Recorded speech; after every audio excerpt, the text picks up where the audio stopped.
Assalamualaikum warahmatullahi wabarakatuh. Waalaikumsalam warahmatullahi wabarakatuh. Bismillahirrahmanirrahim. Alhamdulillahi rabbil alamin. Wassalatu wassalamu ala ashrafil anbiya'i wal mursalin Sayyidina wa maulana Muhammadin wa ala alihi wa ashabihil mujahidin at-tahirin, amma ba'du. Saudara-saudara kaum muslimin rahimakumullah, agama mengajarkan bahwa di dalam melaksanakan segala macam pekerjaan hendaklah dilaksanakan dengan penuh hati-hati dan perhitungan. Dikatakan dalam pepatah, fit ta'annis salamah wa fil ajalatin nadamah. Di dalam keberhati-hatian itu ada keselamatan, dan di dalam sikap tergesa-gesa, di dalam sikap terburu-buru biasanya mengandung penyesalan. Tetapi ada 5 perkara yang malah memang harus dikerjakan secara buru-buru. Apa yang 5 perkara itu? Pertama, mengubur jenazah. Tidak baik kalau jenazah itu disemayamkan sampai 2-3 hari di rumah. Dan yang lebih baik mengubur jenazah itu adalah di tempat di mana dia meninggal. Contohnya adalah baginda Nabi. Beliau kelahiran Mekah. Beliau wafat di Madinah. Maka di Madinah itulah beliau dimakamkan, dan bukan di kota Mekah. Karena prinsipnya agama menginginkan kemudahan dan tidak menginginkan kesukaran. Hal kedua yang harus dikerjakan dengan segera ialah mengawinkan anak perempuan. Apabila kita mempunyai anak perempuan, sudah sampai usianya untuk memasuki ambang pintu pernikahan, dan dia sudah minta untuk dinikahkan, maka segeralah orang tua menikahkannya atau mengawinkannya. Sebab biasanya anak perempuan, apalagi di zaman sekarang, kalau tidak segera dikawinkan oleh orang tuanya, dikhawatirkan dia akan kawin sendiri. Dan itu tentu akhirnya akan merepotkan kedua orang tuanya. Hal ketiga yang harus dikerjakan dengan segera dan buru-buru ialah membayar hutang. Apabila kita sudah berhutang kepada seseorang dan sudah ada uang untuk membayarnya, bersegeralah untuk membayar. Sebab kalau ditunda besok, lusa, atau hari minggu depan, dikhawatirkan uangnya akan terpakai untuk kepentingan-kepentingan yang lain, dan hutang akan tetap tinggal hutang, tidak pernah terbayar adanya. Hal keempat yang harus disegerakan ialah menghidangkan makanan untuk orang musafir yang kebetulan menjadi tamu di rumah kita. Dan hal yang kelima yang harus dilakukan dengan buru-buru, dengan segera, bertaubat apabila mengerjakan perbuatan dosa. Hal kelima inilah yang akan kita bicarakan pada pertemuan kita kali ini, yaitu tentang taubat kepada Allah Subhanahu wa ta'ala. Taubat berasal dari kata-kata taba yatubu, yang isim masdarnya adalah taubatan. Artinya sama dengan roja'a yarji'u, ada ya'udu, pulang atau kembali. Bertobat maksudnya kembali dari yang dilarang oleh Allah. Kalau dalam perjalanan hidup ini kita suka menerjang larangan-larangan Allah, melaksanakan apa-apa yang dilarang olehnya, maka taubat artinya meninggalkan larangan-larangan itu dan kembali kepada apa yang diperintah oleh Allah Subhanahu wa ta'ala. Kenapa taubat ini harus disegerakan? Karena makhluk bernama manusia ini sulit melepaskan diri dari dosa dan salah. Nabi bersabda, kullu bani adam khatta'un wa khairul khatta'ina tawwabun. Setiap anak Adam, yakni setiap manusia, pasti mempunyai dosa dan kesalahan. Dan sebaik-baik orang yang mempunyai dosa dan kesalahan ialah orang yang segera bertaubat. Dengan kata lain, orang yang baik sesungguhnya bukanlah orang yang tidak punya salah, karena tidak ada orangnya yang tidak punya salah. Tetapi orang yang baik adalah orang yang apabila melakukan kesalahan, dia segera sadar, dijadikannya kesalahan itu sebagai pelajaran untuk tidak diulanginya lagi pada masa-masa yang akan datang.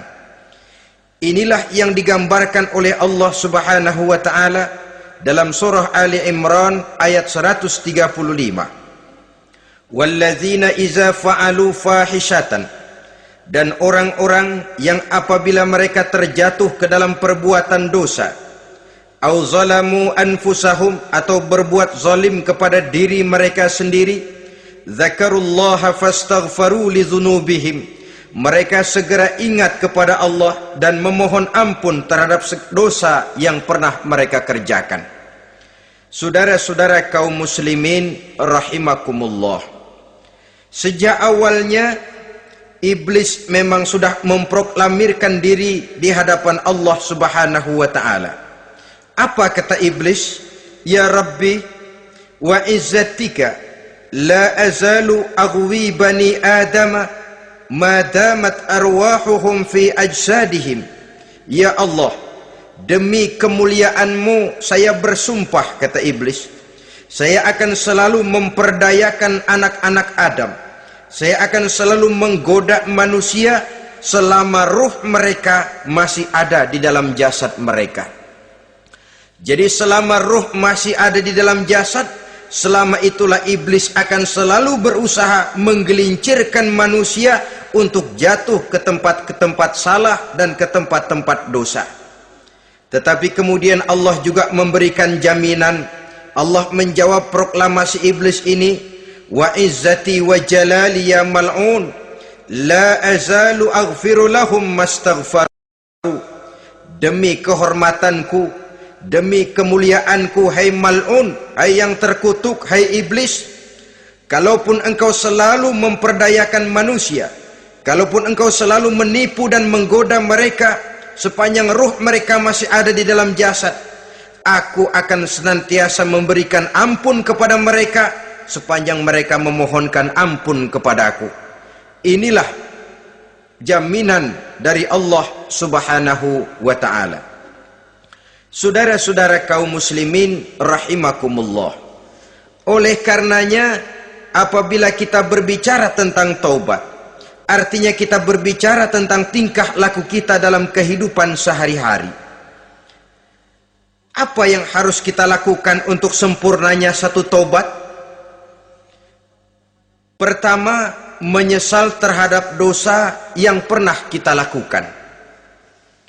Kadang-kadang ada juga orang bertaubat, tapi bukan nyesal terhadap dosa yang dia kerjakan, malah puas katanya. Dia ngomong sama teman-temannya, saya dulu zaman muda sudah kenyang judi, kenyang zina, kenyang mabuk-mabukan, sudah puas. Sekarang tinggal benernya saja, saya sudah taubat. Taubatnya sih bagus, tapi puasnya itu yang jelek. Kenapa harus dikatakan puas? Bukan puas, menyesal. Menyesal saya dulu. Kenapa hanyut terjebak dosa? Kenapa tenggelam di meja judi? Kenapa tenggelam di minum-minuman keras? Kenapa hanyut kepada perbuatan munkar dan maksiat? Saya menyesal sekali. Menyesal diperintah dan bukan malah puas. Dari rasa menyesal ini nanti timbul hal yang kedua, yaitu berniat tidak akan mengulangi lagi perbuatan dosa. Kalau menyesal tapi masih diulangi lagi, itu belum taubat yang sebenarnya. Saya kapok, menyesal, tidak mau minum minuman keras lagi. Besok tidak ada minuman keras, malah pusing, nyari kesana kemari. Itu belum taubat yang sebenarnya. Jadi setelah menyesal, berniat tidak akan mengulangi lagi perbuatan dosa itu. Kalau menyesal tapi masih diulanginya lagi, itu sama saja dengan main-main. Saudara-saudara kaum muslimin rahimakumullah, Barangkali itu yang orang namakan dengan taubat sambal namanya. Kita kalau makan nasi pakai sambal, pedesnya bukan main, repot, marah, ngomel. Gila, sambal pedes bukan main, taubat sama sambal. Tobat sama sambal katanya. Tapi 2-3 hari kemudian dia makan lagi, nggak ada sambal, nyari. Kemarin sudah taubat, 2 hari kemudian malah nyari. Ini bukan taubat yang sebenarnya. Penyesalannya tidak diiringi dengan berniat untuk tidak mengulangi perbuatan dosa itu selama-lamanya. Saudara hadirin, kita sudah taubat, tidak mau lagi minum minuman keras. Datang teman, minum ya? Nggak mau. Kenapa? Saya sudah taubat. Yang benar, benar. Kalau dibayarin, tahu dah. Jadi rupanya taubatnya itu cuma karena nggak ada yang bayarin. Begitu datang yang bayarin, berangkat lagi. Itu belum lagi merupakan taubat yang sebenarnya. Begitu juga kita taubat dari meja judi. Pada waktu sudah bures, bangkrut, habis-habisan, mungkin menyesal, mungkin bertaubat. Inilah akibatnya judi, rumah tangga berantakan, harta bures, anak terlantar, uang tidak ada. Taubat, saya tidak mau lagi-lagi tenggelam di meja judi. Pada saat kondisinya bangkrut, itu yang diucapkan. Tapi 2-3 hari, 4-3 minggu, 1 bulan kemudian rezekinya banyak, makmur lagi, usahanya maju lagi, lupa lagi dia kepada ucapan sebelumnya, akhirnya sedikit demi sedikit tenggelam kembali di meja judi. Ini pun belum merupakan taubat yang sebenarnya. Jadi untuk sempurnanya taubat, yang pertama menyesal terhadap dosa yang telah dilakukan, yang kedua berjanji tidak akan mengulangi lagi, kemudian yang ketiga meninggalkan perbuatan jahat itu untuk selama-lamanya. Dengan kata lain, kalau memang taubat tidak mau minum lagi, talak 3 itu minuman keras. Kalau memang niat tidak akan berjudi lagi, talak 3 itu segala macam bentuk perjudian, meninggalkan perbuatan jahat. Yang keempat, menunaikan semua fardu dan kewajiban.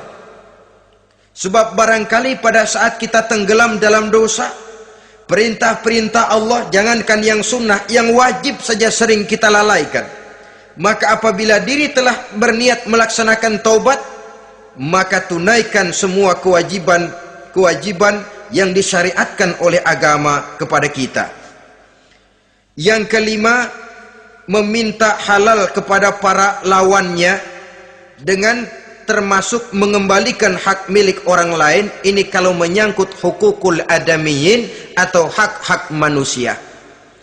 Jadi kalau kita berdosa kepada sesama manusia, Allah belum akan menerima taubat kita kalau kita belum minta maaf kepada yang bersangkutan.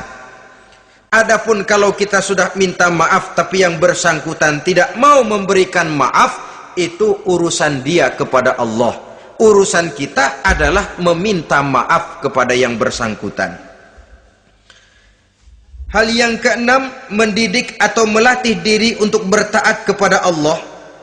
Sebagaimana kita dulunya telah melatih diri, memperturutkan diri untuk berbuat durhaka. Lalu memperbaiki yang dimakan dan yang diminum. Itu juga merupakan ciri dari orang-orang yang melaksanakan taubat kepada Allah Subhanahu wa ta'ala. Kemudian apalagi memperbanyak istighfar di dalam kehidupan.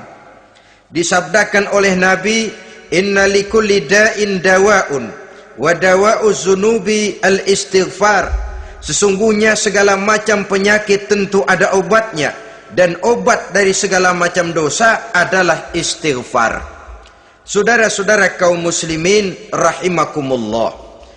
Jadi kalau yang terdahulu merupakan perbuatan-perbuatan konkret, maka yang terakhir ini taubat dalam bentuk ucapan berupa memperbanyak istighfar, memohonkan ampun kepada Allah Subhanahu wa ta'ala.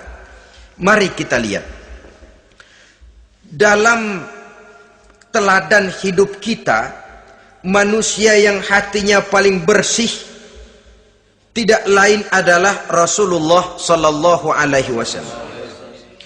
Beliau sudah mendapat jaminan ampun dari seluruh dosa. Liyaghfir lakallahu ma taqaddama min zambika wa ma ta'akhkhar, kata Allah.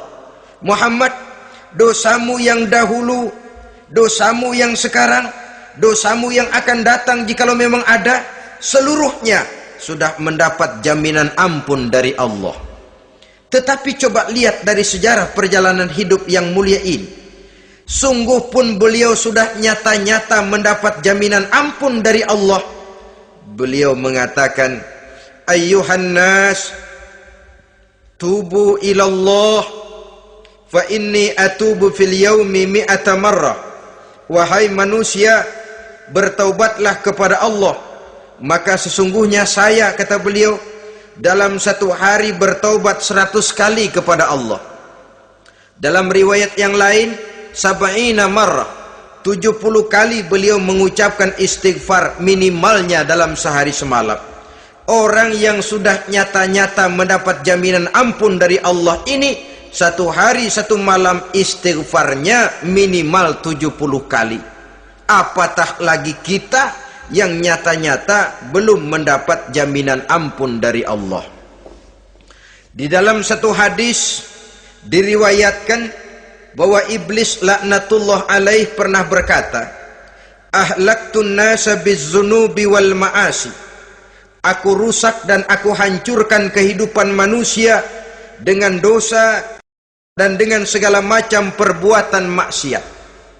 Iblis menghancurkan manusia dengan menanamkan kegemaran berbuat dosa dan menanamkan kesukaan untuk bergelimang dalam dunia maksiat. Tetapi kemudian iblis mengakui, wa ahlakuni bila ilaha illallah wal istighfar. Tetapi kemudian terbalik, manusia menghancurkan aku dengan kalimat la ilaha illallah dan dengan istighfar, yakni mengucapkan astaghfirullahal azim. Inilah senjata pemungkas menghadapi upaya iblis untuk menghancurkan manusia. Kalau iblis menghancurkan manusia dengan perbuatan dosa, dengan menenggelamkan manusia ke dalam perbuatan-perbuatan maksiat, hendaknya kita sadar. Pada saat kita terdorong untuk melakukan perbuatan dosa, kita lalu sadar inilah perangkap iblis untuk membinasakan saya. Pada saat kita terjebak ke dalam perbuatan maksiat dan munkarat, ingatlah baik-baik, inilah perangkap iblis untuk merusak dan membinasakan saya. Maka hancurkan perangkap iblis, hancurkan tipu daya dan usaha iblis itu dengan apa? Dengan kalimat la ilaha illallah dan dengan memperbanyak istighfar. Falamma ra'aitu dzalik, ketika aku lihat hal itu, kata iblis, mereka hancurkan kita dengan dosa dan maksiat, dan kita hancurkan mereka dengan la ilaha illallah dan istighfar. Diamkah iblis? Puaskah iblis? Ternyata tidak. Apabila aku lihat usaha manusia itu, ahlaktuhum bil huda, ahlaktuhum bil hawa, wahum yahsabuna annahum muhtadun. Apabila mereka hancurkan aku dengan la ilaha illallah dan istighfar, maka aku kembali menghancurkan mereka dengan mempergunakan hawa nafsu, sehingga mereka menyangka bahwa mereka adalah orang-orang yang mendapat petunjuk. Ditanamkan dalam diri kita perasaan bahwa kitalah orang yang paling benar, itu pun tipu daya iblis. Maka orang pintar itu baik, tapi merasa pintar itu jelek. Orang benar itu bagus, tapi merasa benar itu tidak baik. Karena biasanya orang kalau sudah merasa benar, lalu cenderung untuk menganggap orang lain tidak benar. Kalau sudah begitu, dia akan mengklaim diri, sayalah orang yang paling benar, yang lain tidak benar semuanya. Itu termasuk perangkap iblis juga. Setelah kita gempur mereka dengan kalimat tahlil dan dengan kalimat istighfar. Saudara-saudara kaum muslimin rahimakumullah, Allah Maha Pengasih dan Maha Penyayang. Ia akan mengampunkan perbuatan yang bersifat salah dari manusia, Hanya manusia saja yang kadang-kadang bodoh, tidak mau mengampuni dan memaafkan dirinya sendiri, dengan membiarkan dirinya terseret berlarut-larut dalam dosa tanpa keinginan untuk bertaubat. Sepanjang nafas belum sampai di tenggorokan, sepanjang matahari masih terbit di sebelah timur dan terbenam di sebelah barat, sepanjang itu Allah masih akan menerima taubat seorang hamba. Innallaha yaqbalu taubatal abdi ma lam yugharghir. Allah akan senantiasa menerima taubat seorang hamba sebelum nafasnya sampai di tenggorokan. Apabila nafas sudah sampai di tenggorokan, maka taubat sudah terlambat adanya. Lalu yang konkret di dalam kehidupan ini, apa ciri-ciri dari orang yang melaksanakan taubat itu? Seorang ahli hikmah berkata, pertama, orang yang taubat itu kelihatan bahwa dalam kehidupan ini dia mampu menjaga lidahnya dari ucapan yang berlebih-lebihan, dari ucapan yang tidak ada manfaatnya, dari ucapan yang mengandung dosa, namimah, mengadu domba, dan ucapan-ucapan yang merugikan orang lain. Orang yang taubat kelihatan dari lidahnya. Ini yang konkret. Yang kedua, orang yang taubat itu cirinya tidak ada lagi rasa dengki di hatinya, tidak ada keinginan untuk membenci dan memusuhi orang lain. Kenapa? Dia sudah sibuk memikirkan kekurangan dirinya sendiri, sehingga tidak ada waktu lagi untuk mengorek-ngorek, mencari-cari aib dan kekurangan pada diri orang lain. Ini makna ucapan Nabi, tuba liman syaghalahu aibuhu an uyubin nas. Beruntunglah orang yang kekurangan pada dirinya menyebabkan dia cukup sibuk sehingga tidak sempat mencari-cari dan mengorek-ngorek aib dan kekurangan orang lain. Berbeda dengan orang yang masih jauh dari sikap taubat, selalu berusaha mencari dan mengorek-ngorek kekurangan orang lain, sementara aib dan kekurangan dirinya diumpetin.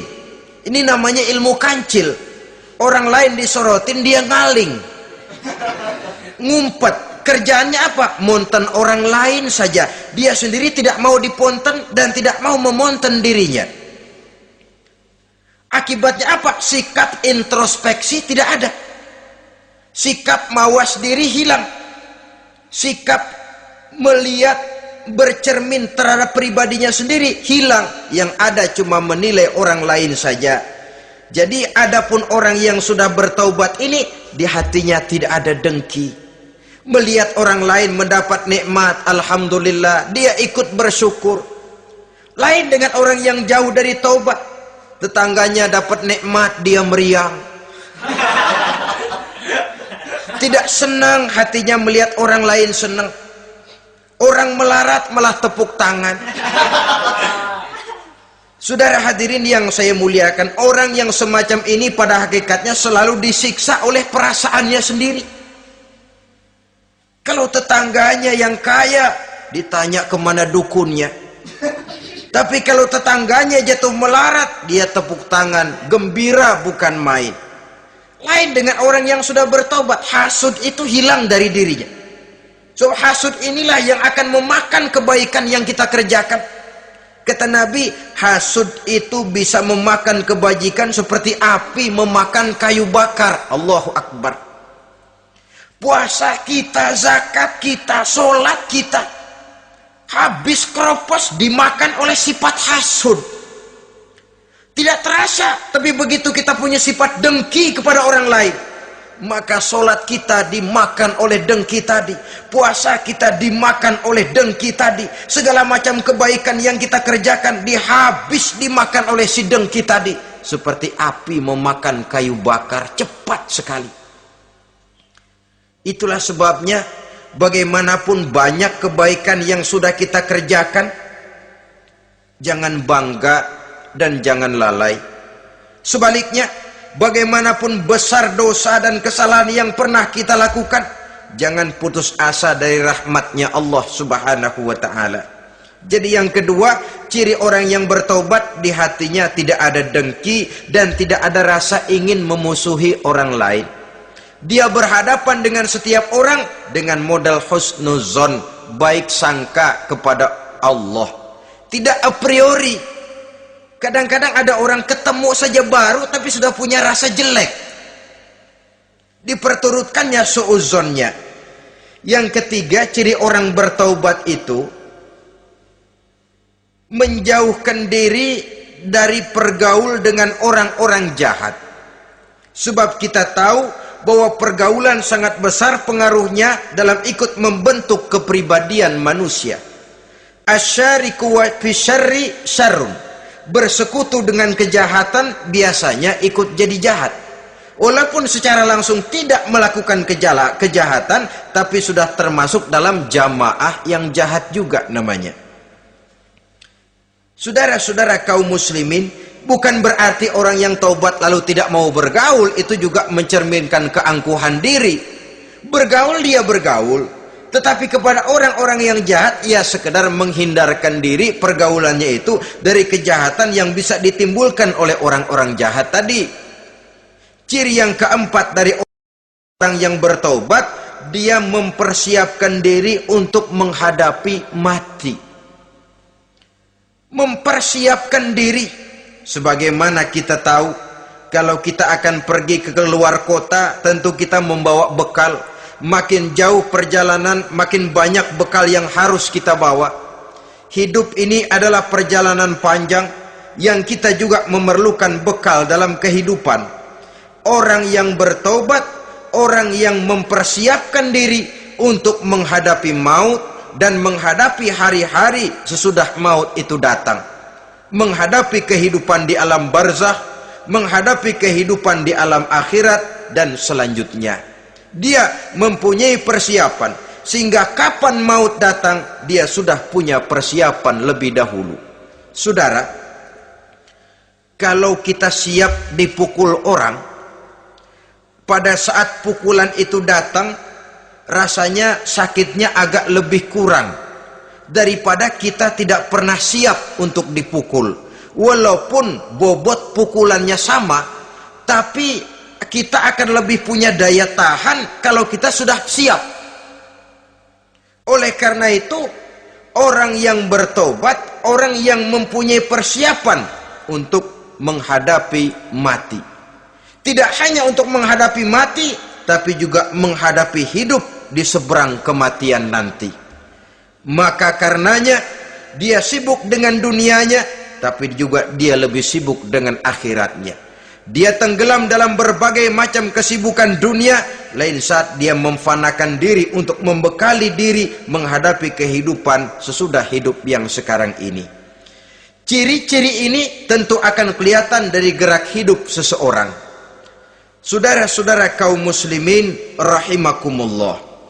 Jadi dengan kata lain, kalau kita kembali kepada surah Ali Imran ayat 135 tadi, apabila dalam kehidupan terjebak kita kepada perbuatan dosa atau zalim kepada diri sendiri, zakarullah, segeralah mengingat Allah, fastaghfaru li dzunubihim, dan segera memperbanyak istighfar, memohon ampun kepada Allah Subhanahu wa taala, sebab dosa dalam Islam hanya bisa ditebus dengan taubat. Bukan dengan uang, bukan dengan beras, bukan juga dengan piagam. Dosa dalam Islam hanya bisa ditebus dengan melaksanakan taubat kepada Allah. Dan untuk bertaubat tidak usah ngulur waktu. Besok saja, bulan depan saja, tahun depan saja, nanti saja kalau sudah agak sedikit tua. Ibarat diri kita ini kaca, kata Imam Ghazali, maka dosa adalah debu. Apabila kaca kena debu, sedikit nempel debu, lalu dilap, sedikit nempel debu, terus dilap lagi, insya Allah kaca akan tetap bersih. Tapi kalau kita menunggu debu sampai banyak, apalagi sampai berurat, berkarat, nanti akan sulit membersihkannya. Demikian hati manusia itu.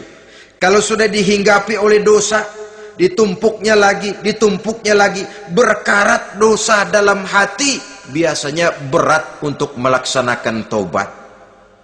untuk lebih meningkatkan pengertian kita tentang ciri dari orang-orang yang bertaubat, mari kita ikuti sebuah dialog yang pernah terjadi antara Rasul dengan para sahabat.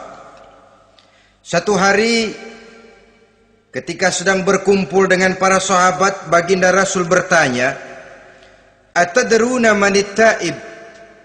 Saudara-saudara, tahu nggak saudara-saudara, siapa sebenarnya orang-orang yang bertaubat itu? Macam-macamlah jawaban para sahabat, tapi yang jelas akhirnya mereka berkata, Allahu wa rasuluhu a'lam. Allah dan Rasulnya yang lebih tahu siapa sebenarnya orang yang bertaubat itu. Atas jawaban ini baginda Rasul lalu menegaskan, pertama, man taba wa lam yata'allamil ilma falaysa bitaibin. Siapa orang yang mengaku bertaubat kepada Allah lalu dia tidak mau mencari ilmu, tidak mau belajar, falaysa bitaibin, maka dia belum termasuk orang yang bertaubat. Jadi di sini jelas bahwa bukan hanya dari dosa kita bertaubat, juga bertaubat dari kebodohan. Dalam arti tidak membiarkan diri kita bodoh terus menerus. Dengan bahasa anak sekarang, bodoh tapi betah.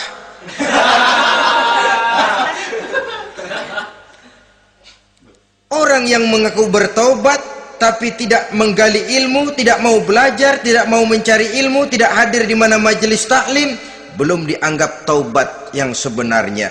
Jadi grafik orang yang taubat itu kelihatan dari kesungguhannya mencari ilmu, menghadiri majelis taklim, menghadiri kuliah-kuliah, ceramah-ceramah dan diskusi-diskusi keagamaan. Rakus dia dengan ilmu pengetahuan agama, sehingga dengan ilmunya taubatnya semakin mantap. Ini ciri yang pertama.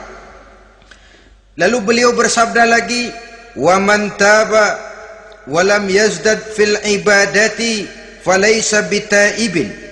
Barang siapa yang mengaku bertaubat tapi ibadahnya tidak tambah-tambah, maka dia belum termasuk orang yang taubat. Orang yang bertaubat ada grafik peningkatan ibadahnya. Jadi kalau mulutnya taubat, minta ampun, tapi ibadahnya gitu-gitu aja, belum merupakan taubat yang sebenarnya. Jadi pada saat dia melaksanakan taubat, memproklamirkan diri untuk kembali ke jalan Allah, nilai ibadahnya meningkat.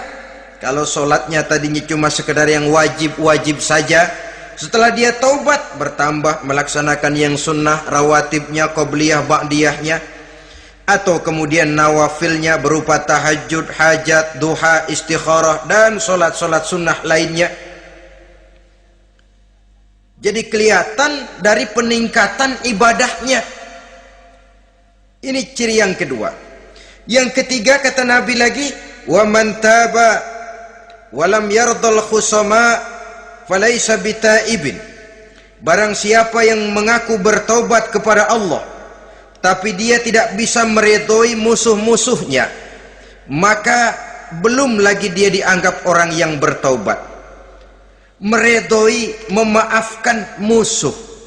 Saudara, memberi maaf itu lebih sulit daripada minta maaf. Tapi memberi maaf lebih mulia daripada minta maaf. Minta maaf gampang, memberi maaf yang sulit. Karena itu orang yang memberi maaf menunjukkan jiwa yang lebih luhur daripada orang yang minta maaf. Sebab apa? Posisi orang yang memberi maaf kan posisi orang yang menang. Biasanya dalam posisi menang orang gampang congkak dan sombong. Orang datang minta maaf kepada kita, lalu timbul keseganan. Iya, minta maaf sih gampang. Memberi maaf itu yang sulit, tapi itu yang sangat dianjurkan, dan itu merupakan ciri dari orang-orang yang bertaubat. Lalu apalagi? Wa man taba wa lam yughayyir libasahu wa zinatahu falaysa bitaibin. Barang siapa yang mengaku bertaubat tetapi pakaian dan perhiasannya tidak berubah, maka dia belum lagi dianggap bertaubat. Orang bilang pakaian memang kulit, yang penting isi. Tetapi bagaimanapun kulit mencerminkan isi. Dari pakaian kita bisa mengkaji kepribadian seseorang. Saya berpendapat bahwa pakaian penting, kulit juga penting. Kulit penting, isi penting. Kulit tanpa isi tidak ada artinya. Isi tanpa kulit juga meragukan orang. Wah, yang penting kan isinya, kulitnya gimana saja. Saya mau tanya, saudara dapat duren di jalanan, isi aja nggak ada kulitnya, kira-kira dimakan nggak duren itu? Paling kurang akan menimbulkan keraguan, jangan-jangan sudah dicampur racun ini. Jadi dengan demikian orang yang bertaubat ini kelihatan dari cara berpakaian, cara berhias diri, tidak over. Dia kembali kepada fungsi berpakaian. Dalam Islam kan sesungguhnya fungsi pakaian itu yang paling utama, pertama nutup aurat, itu ukurannya. Yang kedua pantas, yang ketiga baru soal mode. Di zaman kita sekarang terbalik, mode nomor 1, pantas belakangan, nutup aurat apa tidak nomor 16. Kalau sudah mode, kita kekurangan pertimbangan. Ini buat saya pantas apa tidak, ini menutup aurat apa tidak. Kita balik, padahal fungsi berpakaian dalam Islam tujuan utamanya pertama nutup aurat. Biar modenya mutaakhir, ciptaan Pierre Cardin sekalipun, kalau memang tidak nutup aurat, ya hukumnya masih belum berpakaian. Atau juga ukuran yang kedua, pantas. Yang orang lain pantas kita pakai, belum tentu kita pantas. Kita kadang-kadang kehilangan pertimbangan, lihat iklan bintang film memakai pakaian yang begini bagus, lalu kita pakai saja. Ya tentu namanya bintang film. Kadang-kadang pakaian untuk show dipakai buat kondangan, akhirnya habis sekampung orang nonton dia. Ya nggak pantas toh, nggak wajar. Saudara hadirin yang saya muliakan, orang yang bertobat kelihatan dari pakaian dan perhiasannya. Kalau sudah memakai perhiasan, ya sekedarnya saja, tidak lalu dengan niat supaya orang tonton, supaya orang lihat, supaya orang tahu dia kaya, supaya timbul decak kagum, asal dia lihat orang lalu wah. Kalau sudah diwahi lalu senang. Saudara hadirin yang saya muliakan, kemudian kata Nabi lagi, wa man taba wa lam yubaddil ashabahu falaysa bitaibin. Siapa yang mengaku bertaubat tapi pergaulannya dari itu ke itu saja, seperti itu juga tidak mengalami perubahan, maka dia belum lagi dianggap bertaubat. Kalau taubat kita dari judi, jangan bergaul lagi dengan penjudi. Dalam arti jangan berkumpul di majelis judi. Ah, saya sih udah tobat nggak main judi, tapi ngumpulnya di situ terus. Ya bagaimana? Pada akhirnya toh akan terseret juga. Saudara hadirin yang saya muliakan, jadi dengan demikian lingkungan juga sangat besar pengaruhnya dalam kriteria orang yang bertaubat.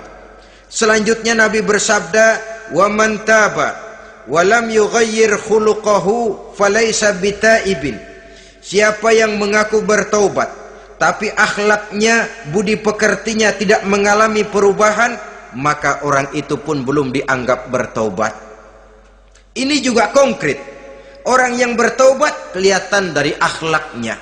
Kalau kemarin sama orang tua songong, kurang ajar, nyelongcong, maka setelah taubat dia berakhlak kepada orang tua.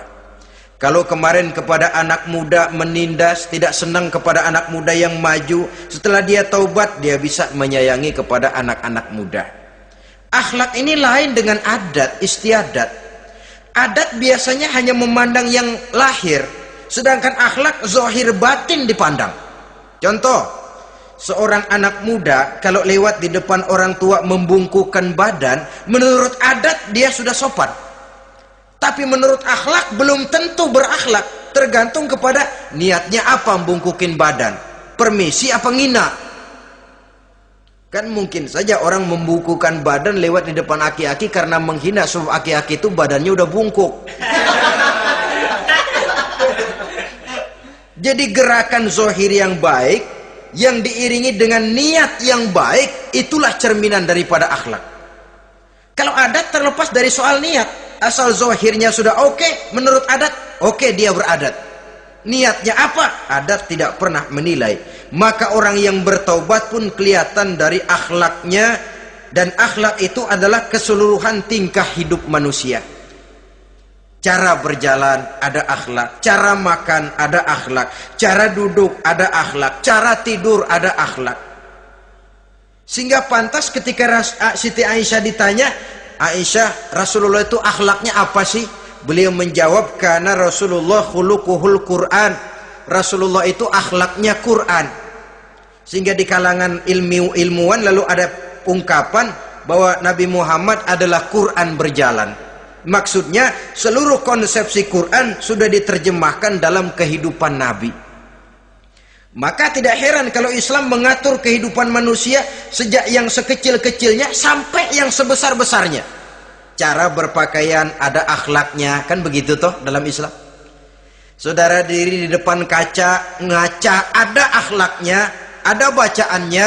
Allahumma kama hassanta khalqi fahassin khuluqi. Sampai saudara masuk ke dalam WC sekalipun ada akhlaknya. Karena akhlak adalah keseluruhan gerak hidup manusia. Orang yang bertobat kelihatan dari perubahan akhlaknya. Kemudian beliau bersabda, "Wa man taba wa lam yatwi firashahu wa bisatahu falaysa bitaibin." Siapa orang yang mengaku bertaubat tetapi dia tidak menggulung tempat tidur dan spraynya, maka dia belum dianggap bertaubat. Ini bahasa kinayah. Menggulung spray, melipat tempat tidur artinya lebih banyak ibadahnya daripada tidurnya. Kalau ngaku taubat tapi sehari 24 jam, 22 jam tidur, cuma 2 jam ibadah, ya belum mencapai kriteria itu. Dengan kata lain, orang apabila sudah memproklamirkan diri untuk taubat, menyingsingkan lengan baju, melipat spray, menggulung tempat tidur. Bukan berarti dia tidak tidur-tidur, tetapi bersiap diri untuk melaksanakan ibadah yang pada saat dia terjebak dalam dosa, sudah banyak ibadah yang ditinggalkannya. Saudara-saudara kaum muslimin rahimakumullah. Kemudian beliau bersabda pula, "Wa man taba wa lam yatasaddaq falaysa bitaibin." Barang siapa yang mengaku bertobat kemudian dia tidak menyedekahkan karunia yang diberikan Allah kepadanya, maka taubatnya belum lagi dianggap taubat yang sebenarnya. Faman istabana minal abdi hazihil khisal fahuwa taibun haqqa. Apabila nyata tanda-tanda ini pada diri seorang hamba, maka barulah taubatnya dinamakan taubat yang sebenarnya. Jadi untuk taubat itu ada 2 jalan yang bisa kita tempuh. Pertama, taubat dengan lisan, taubat dengan ucapan. Dalam artian apa? Memperbanyak istighfar. Istighfar yang mana? Yang mana yang mungkin saja. Kalau waktunya sempit, ya istighfar yang pendek-pendek. Astaghfirullah, astaghfirullah, astaghfirullah. Mau yang lebih panjang, astaghfirullahalazim allazi la ilaha illa huwal hayyul qayyum wa atubu ilaih min jami'il ma'asi waz zunub la haula wala quwwata illa billahil aliyyil azim. Ada waktu yang lebih panjang lagi, membaca sayyidul istighfar. Tiap kali berbuat jahat, tiap kali diiringi dengan istighfar. Nah, ini yang bisa runtuh dengan istighfar ini dosa apa? Dosa yang ringan, dosa yang biasanya dilakukan oleh panca indera kita. Mata ini dosa mata, insya Allah bisa runtuh dengan istighfar. Ngelihat yang haram, cepat nunduk, astagfirullah. Habis nunduk jangan ngeliatin lagi. Kadang-kadang ngelihat nunduk, istighfar, melotot lagi, istighfar lagi.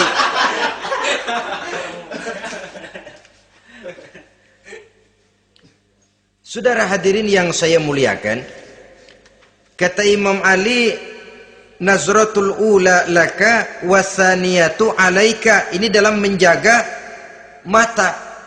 Pandangan pertama rezekimu, kelihatan, namanya kelihatan kan rezeki.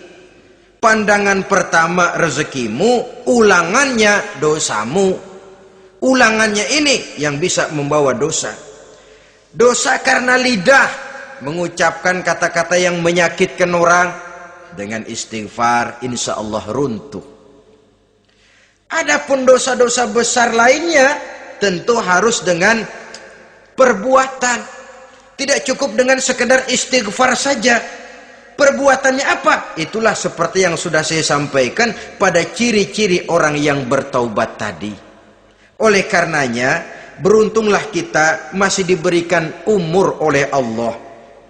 Sehingga segala dosa dan kesalahan yang kita lakukan, kita masih punya kesempatan untuk mengadakan pemutihan, bertaubat kepada Allah. Nah, apa kemudahan yang diberikan Allah kepada orang yang melazimkan istighfar di dalam hidupnya? Pertama, kata Nabi, man lazimal istighfar, siapa orang yang melazimkan, membiasakan diri istighfar, diberikan keistimewaan oleh Allah. Pertama, ja'alallahu lahu min kulli dhikin makhraja. Allah akan memberikan jalan keluar untuknya dari segala macam kesulitan. Hidup ini kan problem. Makin tinggi status sosial, makin banyak urusan. Urusan akan selesai apabila hidup di dunia selesai. Kita menyangka orang lain lebih enak dari kita, padahal tiap orang punya urusan. Yang namanya enak barangkali persis seperti pelangi biang lala itu. Tidak pernah di atas kepala kita, di atas kepala orang lain saja. Begitu kita memandang keenakan dalam hidup ini. Petani bilang pedagang enak, pedagang bilang petani enak. Tapi begitulah keenakan itu. Orang yang melazimkan istighfar, dia akan diberikan jalan keluar dari segala macam kesulitan. Menurut perhitungan otak, deadlock, buntu, tidak sanggup lagi, entah bisa terwujud dan terlaksana. Allah memberikan jalan keluar dari segala kesulitan. Saudara, kalau Allah sudah memberikan jalan keluar dari kesulitan, siapa lagi yang bisa bikin sulit kita? Kalau Allah yang memberikan jalan keluar, everything is running well katanya. Semua urusan bisa jalan dengan lancar. Tapi tanpa istighfar, jauh kita dari Allah. Jalan yang sudah lapang pun bisa jadi sempit. Urusan yang sudah nyata akan selesai pun bisa jadi injelimet. Dan jalan yang tadinya tidak berliku-liku pun bisa berliku-liku. Ini faktor yang di luar perhitungan matematis. Kita tidak mampu, Allah maha mampu. Menurut akal kita tidak mungkin. Kalau Allah mau, tidak ada yang tidak mungkin. Saudara-saudara, ini fasilitas pertama. Orang yang gemar istighfar diberikan jalan keluar dari segala macam kesulitan. Yang kedua, wa min kulli hammin faraja, diberikan kegembiraan dari setiap kesusahan yang dihadapinya. Ada saja faktor-faktor yang mendatangkan kegembiraan, yang mendatangkan refreshing di dalam kehidupannya, sehingga dia tidak lalu merasa jalannya buntu, tidak merasa kesulitannya tidak pernah terselesaikan. Dan yang ketiga, fasilitas yang diberikan Allah kepada orang yang gemar istighfar, wa razaqahu min haitsu la yahtasib. Allah akan memberikan kepada mereka rizki dari jalan yang tidak pernah mereka sangka-sangka. dari jalan yang tidak pernah mereka perkirakan sebelumnya. Saudara-saudara kaum muslimin rahimakumullah, inilah fasilitas ketiga yang diberikan Allah kepada orang yang gemar istighfar. Rizkinya datang dari jalan yang tidak disangka-sangka. Sebab rizki ini juga termasuk hal gaib. Dan jangan lupa, ar-rizku bimakna al-ata hissiyan kana au ma'nawiyan. Rizki adalah pemberian baik yang konkret maupun yang abstrak. Kita sering membatasi pengertian rezeki, maka rezeki kita jadi sering terbatas. Menurut kita kan yang namanya rezeki cuman duit saja. Kalau bukan duit bukan rezeki. Padahal semua karunia Allah itu rezeki. Umur rezeki, istri rezeki, anak rezeki, pangkat dan jabatan rezeki, termasuk duit juga rezeki. Tapi dalam kebiasaan kita rezeki cuman duit. Begitu duit seret kita anggap rezeki macet. Maka akhirnya kita tidak bersyukur kepada Allah. Padahal mungkin di sektor duit macet, tapi rezeki dari segi lain, ilmu barangkali tambah, wibawa naik, pangkat naik, anak tambah, itu juga merupakan rezeki. Saudara-saudara kaum muslimin rahimakumullah, orang yang gemar istighfar ini diberikan rezeki dari jalan yang tidak disangka-sangkanya, dibukakan perbendaharaan Allah untuknya, sehingga rezekinya datang dari cara yang tidak disangka-sangka. Allah Maha Kaya. Kalau dia mau, la mani'a lima a'taita wa la mu'tiya lima mana'ta. Tidak satu kekuatan pun yang mampu mencegah apa yang hendak diberikan Allah, dan tidak satu kekuatan pun yang sanggup memberikan apa yang dicegah oleh Allah Subhanahu wa ta'ala. Ini keistimewaan yang diberikan Allah kepada mereka yang gemar beristighfar di dalam kehidupan ini. Jangan lagi berpikir, gua sih nggak punya dosa, istighfar amat. Sombong, saudara-saudara. Manusia itu lebih baik merasa banyak dosa daripada merasa tidak punya dosa. Tanda orang bahagia, kata Nabi, 4. Pertama, orang yang selalu ingat kepada kesalahan yang pernah dia lakukan. Itu orang bahagia. Selalu ingat kepada kesalahan yang pernah dilakukannya. Sehingga pada saat akan melakukan kesalahan yang baru, dia mikir-mikir. Dosa gue yang kemarin udah 3 keranjang, nih nambah lagi.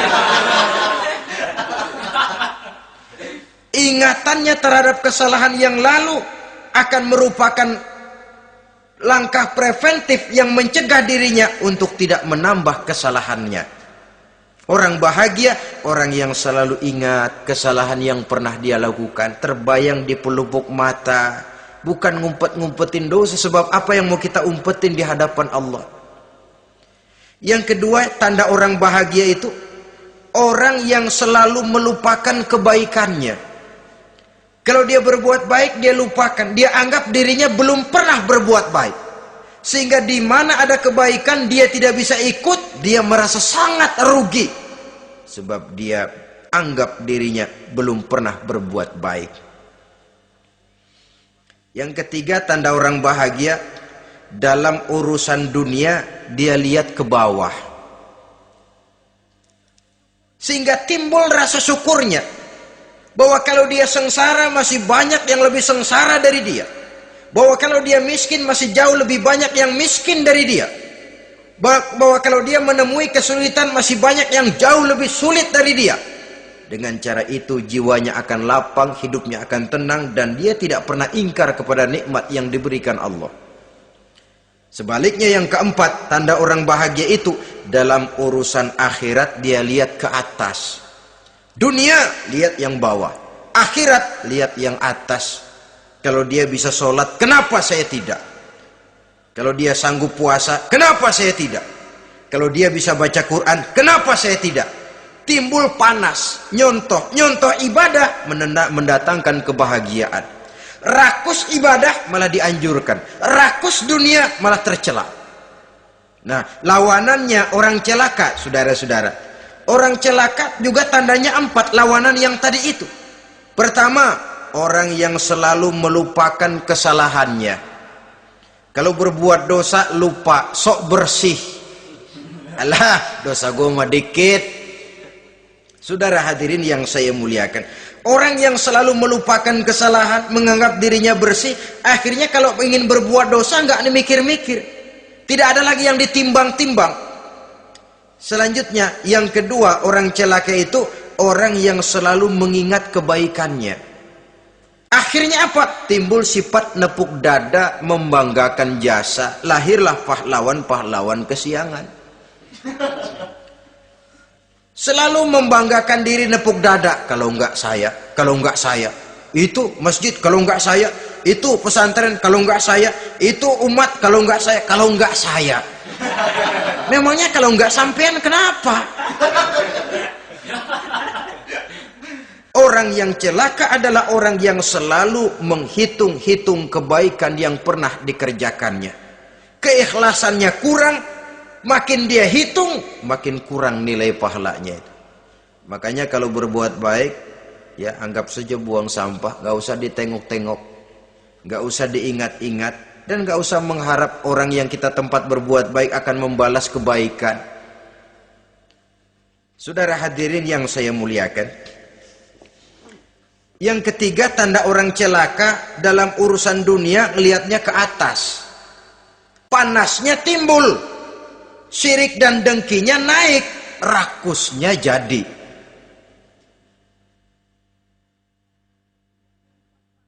Timbul sifat panasnya itu, tidak mau ngerti. Kalau tetangga saya bisa beli kulkas, kenapa saya tidak? Kalau tetangga saya bisa beli motor, kenapa saya tidak? Kalau tetangga saya bisa beli mobil, kenapa saya tidak? Gaji nggak cukup, tuyul piara.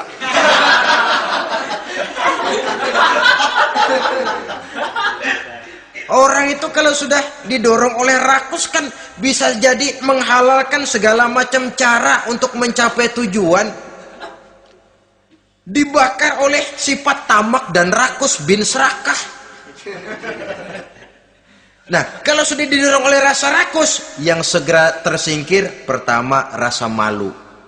Orang kalau sudah rakus nggak ada malunya, rasa malunya hilang. Padahal syarat jadi orang itu kan kalau punya rasa malu. Nggak punya rasa malu, kurang syarat jadi orang.